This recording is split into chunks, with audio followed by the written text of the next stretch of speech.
Silakan selanjutnya Bapak Guru Arif ya. Siap, Bu. Sudah siap Arif? Insya Allah udah bisa. Sudah dikunci rambutnya? Aman. Aman, baik. Silakan Bapak Guru dipersilahkan.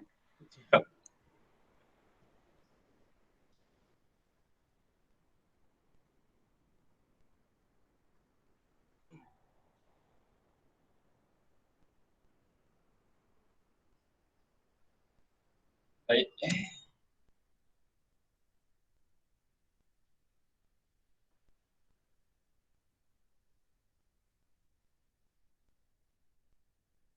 Bismillahirrahmanirrahim. Assalamualaikum warahmatullahi wabarakatuh. Waalaikumsalam warahmatullahi wabarakatuh. Bagaimana kabar anak-anak? Sehat? Alhamdulillah sehat, Pak. Alhamdulillah. Mudah-mudahan pada pelajaran kali ini kita bisa bersemangat untuk memahami pelajaran pada hari ini. Semoga pelajaran juga bisa kalian pahami dan bisa kalian terapkan dalam kehidupan sehari-hari ya. Untuk sebelumnya, sebelum kita memulai pembelajaran, Bapak minta untuk ketua kelas memimpin doa terlebih dahulu. Silakan kepada Alfia untuk memimpin doa. Ya Pak, sebelum memulai pembelajaran, alangkah baiknya kita berdoa. Berdoa dimulai. Berdoa selesai, memberi salam. Assalamualaikum warahmatullahi wabarakatuh. Waalaikumsalam warahmatullahi wabarakatuh. Kalau dilihat dari Google Meet yang di layar Bapak, kayaknya sudah hadir semua. Nah, untuk absen nanti adik-adik, anak-anak bisa isi absen di WhatsApp. Bapak sudah kirim Google Form. Kalian bisa isi setelah pembelajaran selesai. Nah, selanjutnya kita langsung masuk ke materi yang mau kita bahas pada hari ini. Ada yang tahu hari ini kita mau belajar apa? objek IPA dan pengamatannya, Pak. Iya, benar. Karena udah ada di layar Bapak juga ya, objek IPA dan pengamatannya. Nah, sebelum kita mulai, Bapak mau bacain tujuan pembelajaran pada hari ini. Tujuan pembelajarannya itu, pertama, peserta didik mampu menjelaskan tingkat keterampilan proses penyelidikan dan objek yang dipelajari dalam IPA secara tepat. Kedua, peserta didik dapat menjelaskan pengertian pengukuran secara tepat. Yang ketiga, peserta didik dapat mengidentifikasi hal-hal yang dapat diukur dan tidak dapat diukur dengan benar. Kemudian yang keempat, peserta didik dapat membandingkan satuan baku dan satuan tidak baku secara tepat. Dan yang terakhir, peserta didik dapat menjelaskan pengertian besaran pokok serta besaran turunan. Langsung saja kita masuk ke materi yang pertama, apakah itu penyelidikan IPA. Nah, penyelidikan IPA yaitu merupakan suatu cara kita melakukan pengamatan dan mempelajari pengukuran sebagai bagian dari pengamatan. Nah, tujuannya apa? Tujuan penyelidikan IPA itu memungkinkan seorang ilmuwan untuk memahami berbagai hal di sekitar kita, kayak lingkungan, alam, makhluk hidup, dan untuk menyelesaikan masalah melalui cara berpikir yang logis dan kritis. Selanjutnya, ada proses-proses yang perlu kita kuasai untuk melakukan penyelidikan IPA. Nah, proses itu diantaranya adalah pengamatan, membuat inferensi, dan yang terakhir itu ada mengkomunikasikan. Dari ketiga kata yang sudah Bapak tampilkan, ada yang bisa memberikan pendapat maksud dari tiga kata ini apa? Saya, Pak. Ya, silakan Sofi. Pengamatan itu mengamati lingkungan sekitar menggunakan indera penglihatan, Pak. Ya, bagus. Ada lagi? Saya, Pak. Ya, silakan. Untuk yang kedua itu membuat inferensi, yaitu merumuskan penjelasan berdasarkan apa yang kita amati, Pak. Ya, bagus Ulum. Ada lagi? Yang terakhir nih, mengkomunikasikan. Saya, Pak. Ya, silakan. Jadi mengkomunikasikan itu menjelaskan hasil pengamatan baik lisan ataupun tulisan, Pak. Ya, keren Ida. Terima kasih. Nah, jadi seperti yang dijelaskan teman-teman kalian tadi, Pengamatan yaitu mengamati lingkungan sekitar menggunakan indera penglihatan kita, termasuk melakukan pengukuran dengan alat ukur. Kayak misalnya tadi yang udah kita contohin, para ilmuwan yang mengamati lingkungan sekitar kayak makhluk hidup, terus makhluk tak hidup, kemudian ekosistem dan macam-macamnya. Nah, itu dinamakan pengamatan. Tujuan pengamatan itu apa? Tujuan pengamatan dilakukan untuk mengumpulkan data dan informasi. Itu untuk pengamatan. Nah, yang kedua ada membuat inferensi. Apa itu membuat inferensi? Membuat inferensi adalah merumuskan penjelasan berdasarkan pengamatan yang telah kita lakukan. Nah, penjelasan ini digunakan untuk menemukan pola-pola atau hubungan antar aspek yang telah kita amati tadi. Dan membuat, habis setelah itu kita membuat prediksi. Nah, yang terakhir ada mengkomunikasikan. Mengkomunikasikan apa? Seperti yang dibilang Ida, menjelaskan hasil pengamatan baik lisan dan maupun tulisan. Iya, benar sekali. Mengkomunikasi itu menjelaskan baik lisan secara lisan maupun tulisan.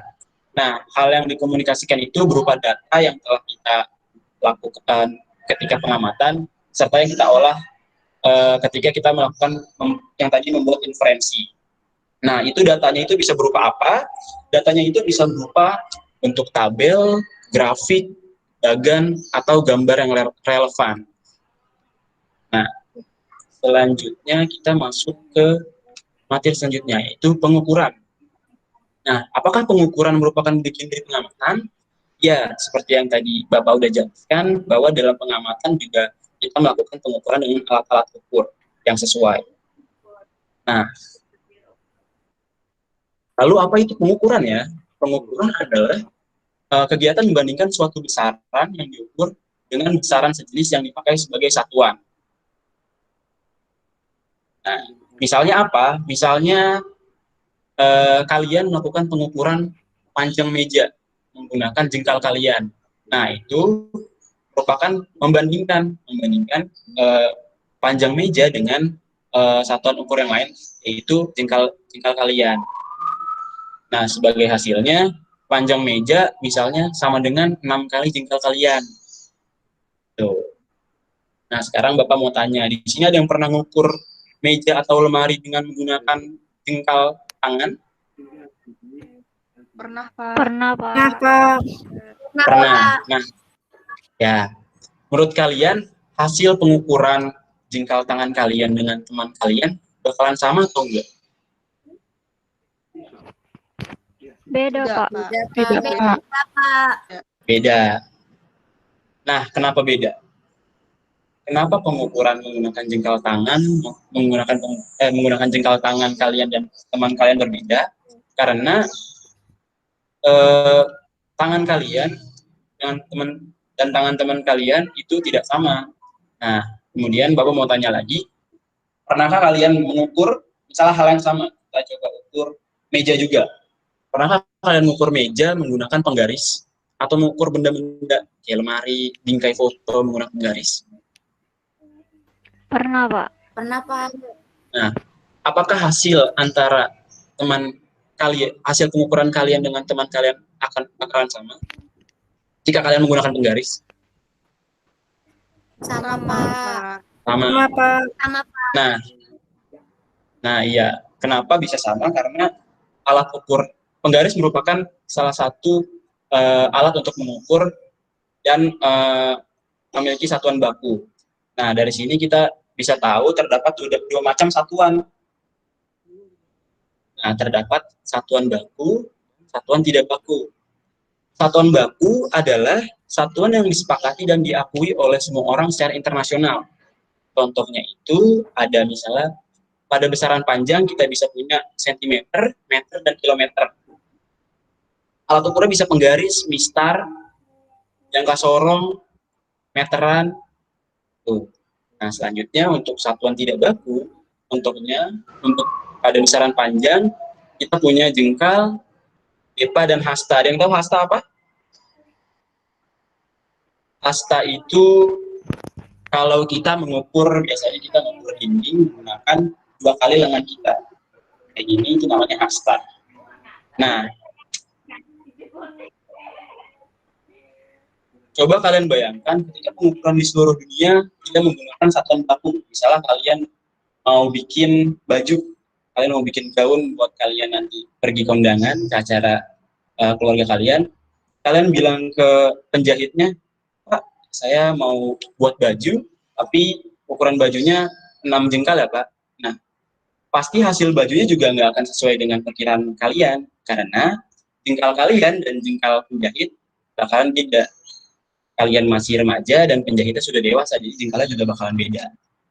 Nah, itulah pentingnya satuan baku dalam pengukuran, karena hasil yang diperoleh akan sama dengan orang lain atau pengamat lain. Jadi tidak mungkin ada kesalahan dalam pengukuran.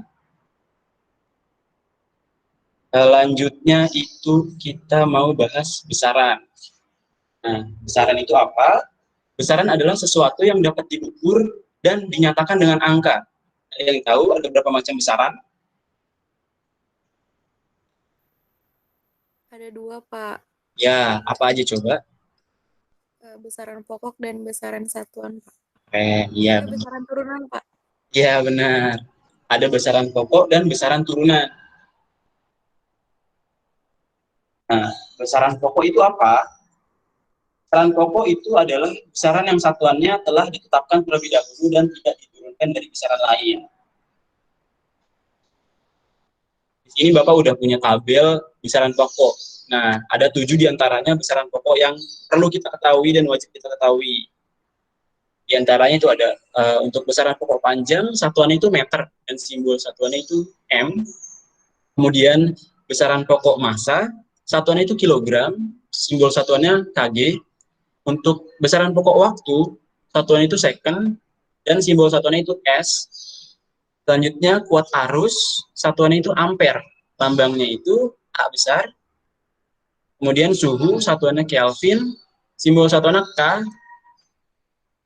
Dan jumlah zat, satuannya itu mol, simbol satuannya mol. Dan intensitas cahaya, itu satuannya kandela, simbol satuannya CD. Selanjutnya,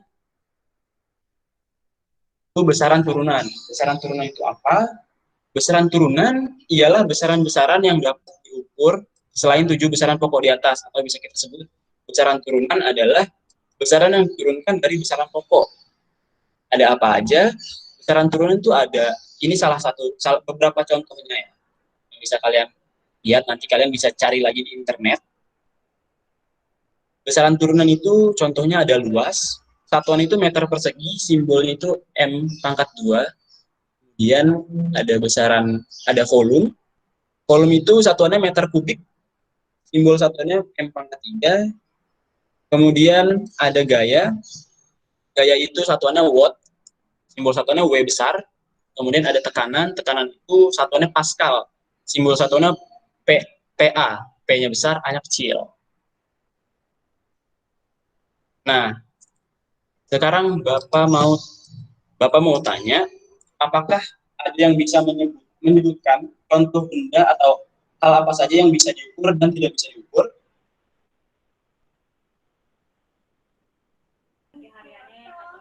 Saya, Pak. Ya, silakan, Sabtia. Jadi kalau besaran yang bisa diukur itu misalkan contoh bendanya tuh kayak panjang meja gitu, terus tinggi lemari, terus juga jarak loncatan kita gitu. Ya. Nah, selanjutnya untuk besaran yang tidak diukur, ada yang ingin berpendapat? Saya, Pak. Ya, silakan Hilda. Ya, jadi besaran yang tidak bisa diukur itu, misal contohnya itu, Pak, kasih sayang orang tua terhadap anaknya, Pak, nggak bisa diukur. Keren, iya benar. Itu tadi apa yang kalian sampaikan merupakan salah satu beberapa contoh dari besaran yang bisa diukur dan tidak bisa diukur. Selanjutnya sampai sini ada yang ingin bertanya? Saya, Pak. Ya, silakan Alfia. Ini gini, Pak. Mengapa di dunia IPA menggunakan satuan-satuan pengukuran yang baku? Ya, yang bagus dari Alfia. Kenapa di dunia ini menggunakan satuan-satuan yang baku, satuan-satuan pengukuran yang baku? Kenapa? Seperti yang sudah Bapak jelaskan tadi, kenapa menggunakan satuan-satuan baku? Karena untuk memudahkan kita dalam melakukan pengukuran yang selanjutnya itu bisa kita lakukan untuk melakukan penelitian dan pengamatan. Sama kayak pada kasus tadi ketika kita mau membuat gaun, kalau kita tidak menggunakan satuan baku maka hasilnya tidak akan sesuai dengan apa yang kita mau dan tidak akan sama pada kebanyakan orang. Jadi dibutuhkan satuan-satuan baku dalam penelitian IPA, dalam dunia IPA juga. Nah, apalagi ada lagi yang ingin bertanya?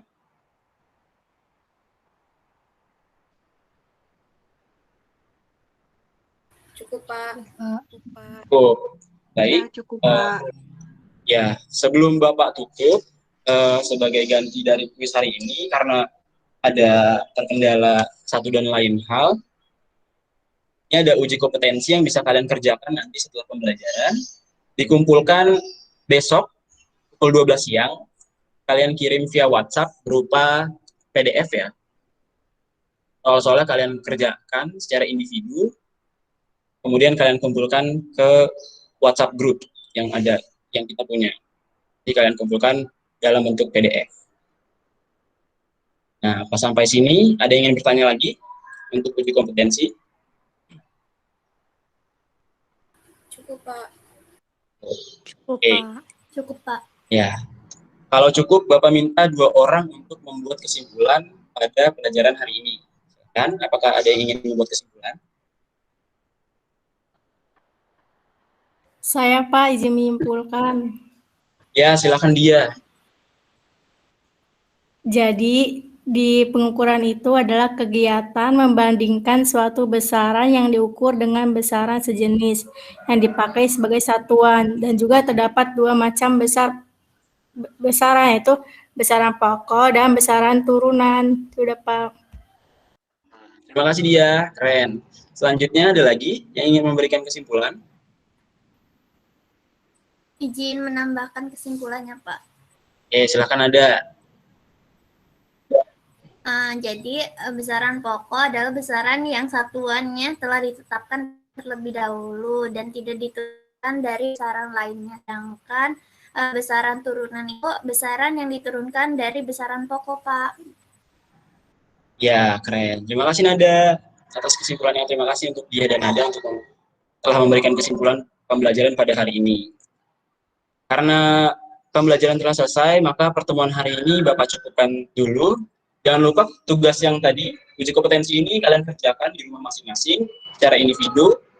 Minggu depan kita akan mempelajari klasifikasi benda. Jangan lupa, karena kita masih dalam kondisi pandemi, jangan lupa untuk jaga jarak, ingat selalu mencuci tangan, dan menggunakan masker. Untuk mengakhiri pembelajaran hari ini, silakan Ketua Kelas Alfia untuk memimpin doa dulu. Ya, karena pembelajaran sudah selesai, alangkah baiknya kita berdoa. Berdoa dimulai. Berdoa selesai, memberi salam. Waalaikumsalam warahmatullahi wabarakatuh. Sama-sama. Untuk mengakhiri, terima kasih ya untuk pembelajaran hari ini telah selesai. Bapak cukupkan. Kurang lebihnya mohon maaf. Wabillahi taufiq wal hidayah. Wassalamualaikum warahmatullahi wabarakatuh.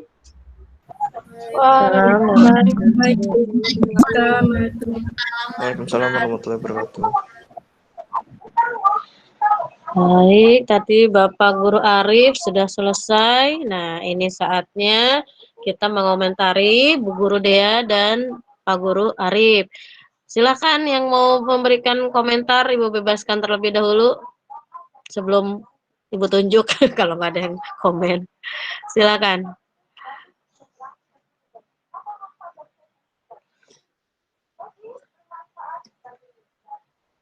Ayo. Nah, kalau begitu, siapakah yang akan maju minggu depan?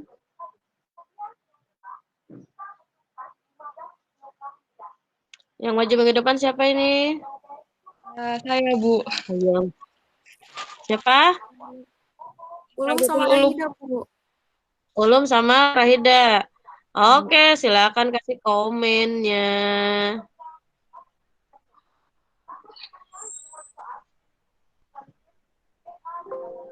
Silakan, Rahida dulu boleh. Mau kasih komen ke siapa dulu?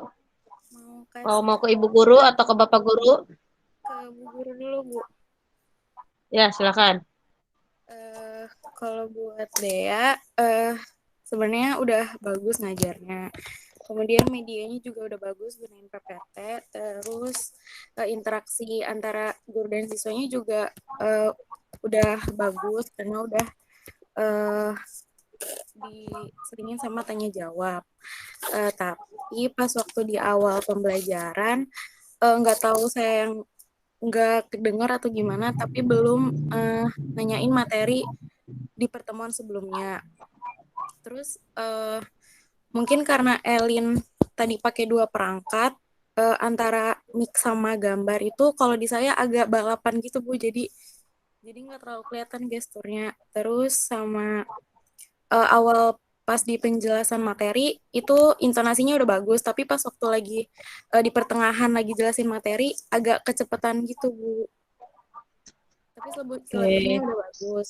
Terus buat Arif, waktunya juga kurang dari 20 menit, tapi kurangnya cuma sedikit aja sama kayak Arif. Arif juga intonasinya udah bagus, terus udah bagus semua sih Bu kalau Arif. Gimana ya? Itu dulu deh Bu.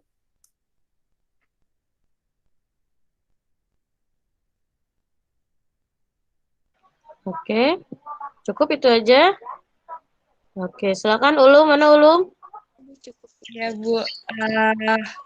Dua-duanya udah bagus. Ini wajahnya nggak kelihatan ini Ulum. Cobain kameranya Bu. Ya. Nah, begitu kan kelihatan cakepnya kan. Arif sama Elin udah bagus dua-duanya ngajarnya ya. Tapi ada kekurangannya dikit. Buat Elin mungkin tadi kekurangannya disampaikan sama Rara ya. Kalau dari saya mungkin pengaturan intonasi nadanya gitu masih kurang kayak gitu. Mungkin karena grogi kali ya, jadinya intonasinya masih kurang tertata kayak gitu. Terus kalau buat Arif, kayaknya tadi di awal belum memberikan motivasi semangat gitu ke siswanya, kayak nanyain semangat enggak kayak gitu ya enggak sih.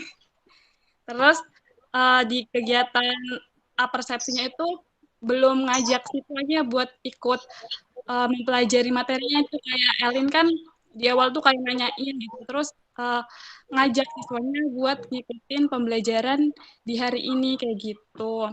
Terus kalau Arif itu waktunya masih lebih, udah sih gitu aja. Dua-duanya udah bagus, udah keren. Oke, udah keren ya. Mungkin ada lagi yang mau kasih komen dari yang lain?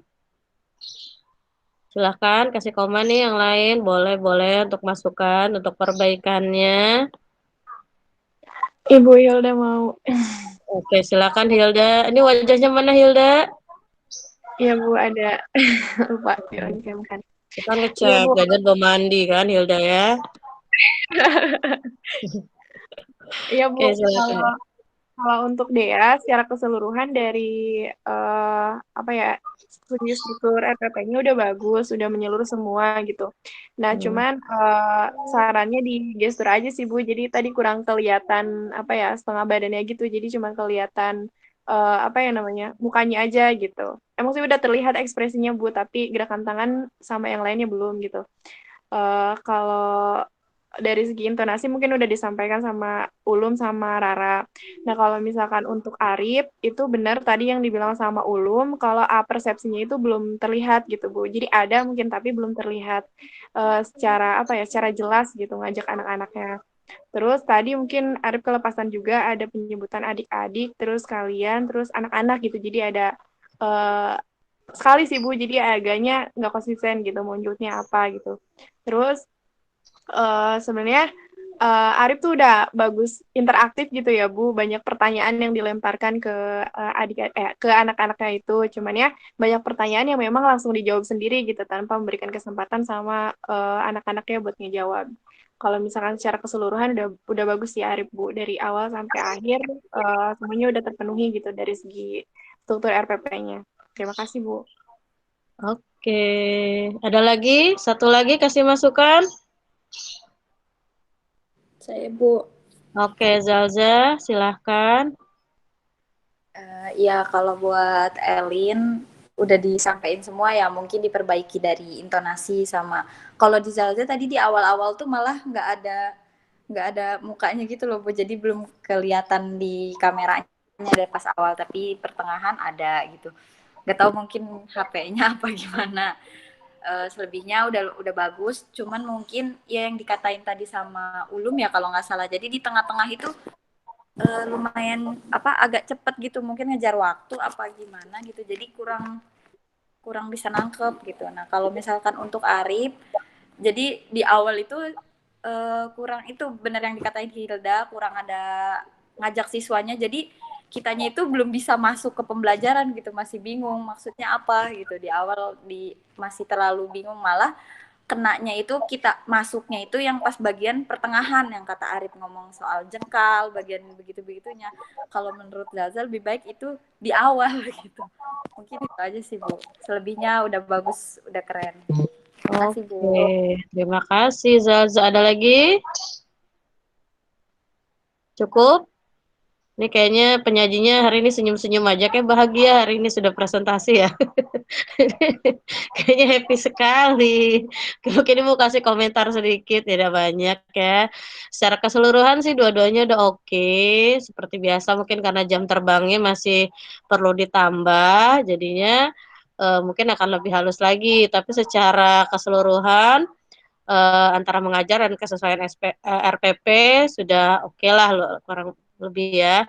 Nah, untuk Dea ini pelajarannya tuh kayaknya untungnya anak-anak pinter-pinter ya, anak-anaknya pinter, jadi apa yang ditanyakan oleh Dea ini semuanya dijawab dengan baik sekali, gitu ya. Kalau Ibu berandaikan Dea ngajar di tempat yang kelasnya itu agak pasif, mungkin agak berat juga ya, gitu ya. Nah, mungkin dia tadi banyak yang komen, intonasi gitu ya. Nah, kalau dari Ibu tambahkan gesturnya, senyumnya agak kurang nih, tambahin senyumnya, jadi kelihatannya pembelajarannya tidak terlalu tegang. Kalau Ibu jadi siswa agak tegang juga, apalagi Ibu kurang begitu, apa ya istilahnya, bukan siswa yang baik lah ya, siswa yang baik. Nah, jadi mungkin cara penyampaiannya mungkin lebih ditambahkan senyum-senyumnya gitu ya, jadi biar tidak terlalu tegang. Alhamdulillah siswanya sangat pintar begitu. Oke, bagus ya untuk Dea. Nah, untuk Arif mungkin tegang ya, jadi tadi masih antara adik, antara kalian, antara siswa ini masih bolak-balik begitu ya, tetapi secara umum sudah oke, berusaha menguasai dirinya supaya tidak deg-degan. Mungkin langkah pertama adalah menata rambutnya ya, dipotong dengan model yang terbaru mungkin biar tambah keren ini Bapak gurunya. Tapi secara keseluruhan sudah oke. Setelah masuk ke kelas Arif mungkin siswanya tidak begitu serius tapi tidak begitu tegang istilahnya gitu ya. Jadi udah oke nih Bapak guru dan Ibu guru hari ini, tinggal ditambah saja jam terbangnya. Mungkin dari Ibu cukup. Mungkin ada tanggapan dari Dea dan Arif? Silakan kalau memberikan tanggapan untuk komentar Ibu ataupun komentar teman-temannya. Iya Bu, kalau tadi teman-teman bilang saya kelihatan grogi, emang betul Bu, saya grogi. Ditambah saya juga mules Bu, tiba-tiba nggak tahu kenapa. Itu demam panggung ya, karena biasa tiba-tiba mules gitu ya. Parah Bu. Oh, jadi ini ngajar sambil nahan sakit nih ya? Iya, ini juga sampai sekarang masih sakit Bu. Oh, sakit, oke baik. Padahal hari-hari biasanya enggak ya? Biasanya normal Bu, tiba-tiba pas ngajar mules aja. Oke, iya.